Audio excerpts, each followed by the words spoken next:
Today's Japanese slang term is the washitsu kaiwai.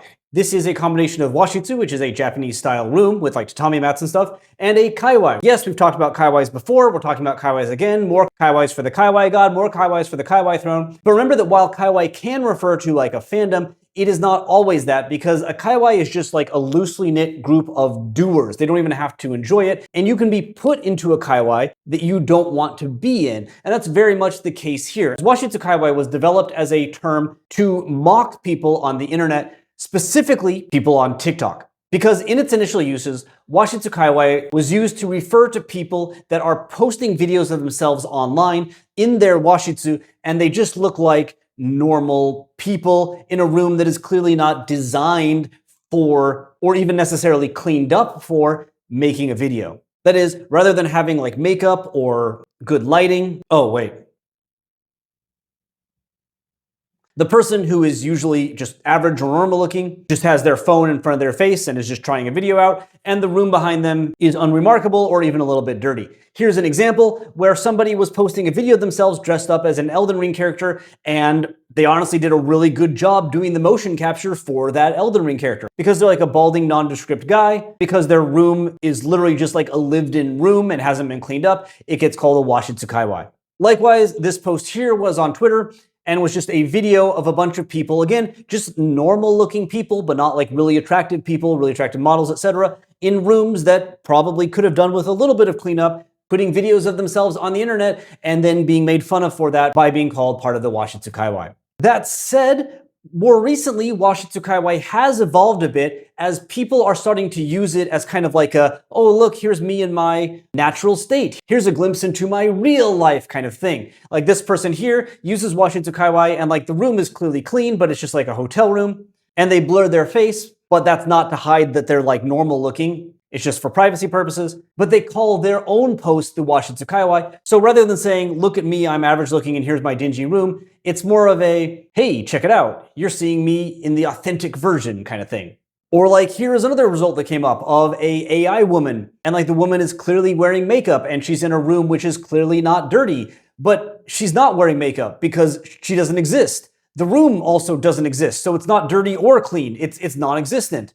Why does this account have 20,000 followers? Like, yeah, I get neuron activation or whatever, but do you control your neuron activations, or do your neuron activations control you? Are you no more than the sum of your desires forced into basic impulses? Have you ignored the basic teaching of every single religious text, every single great work of literature that you need to, that society needs you to elevate yourself above the base impulses that we've carried with us since our ancestors crawled out of the primordial muck? Why does this exist? Anyway, that's the washitsu kaiwai in the positive version. And despite being a little bit discriminatory, like I really would not recommend you use this at all, it is very well known. Like Duolingo has jumped on it, and Duolingo Japan especially is known for jumping on all kinds of memes. But yeah, look, major companies know about this term. This is not obscure. As for the timeline, I can find uses of washitsu kaiwai going back to 2017, 2019 or so, but it's only 3. Really, it's 2020, 2021 when things really start to pick up, at least in terms of data on Twitter. That's also when TikTok screenshots start appearing instead of just kind of text. Backing this up, Google Trends shows a pretty clear 2022 start. That's when people started like looking into what this term meant. So I don't think it's a stretch at all to say that washitsu kaiwai has seen about 5 years of use so far. That's basically the story, but before closing this entry off, I would like to note that there's a very insightful little paragraph on the Nico-Nicopedia entrance for the washitsu kaiwai. This is the kind of thing, by the way, that your professors love. If you can add stuff like this to your essays, this is what bumps it up from like a B to an A. But there's a little note that actually washitsu kaiwai is a product of our current social network environment. Because the things described by a washitsu kaiwai, a kind of average looking person in a kind of dingy room that could use a bit of cleaning, was actually like the norm for videos back in the day. Like the first viral video of like a real person that I can kind of remember was Numa Numa, and that's totally a washitsu kaiwai, but no one was using this term because that's what a video looked like. As Nico-Nicopedia notes, there was no financial incentive to make videos. There was no likes. You just made a video. Why would we expect it to look professional?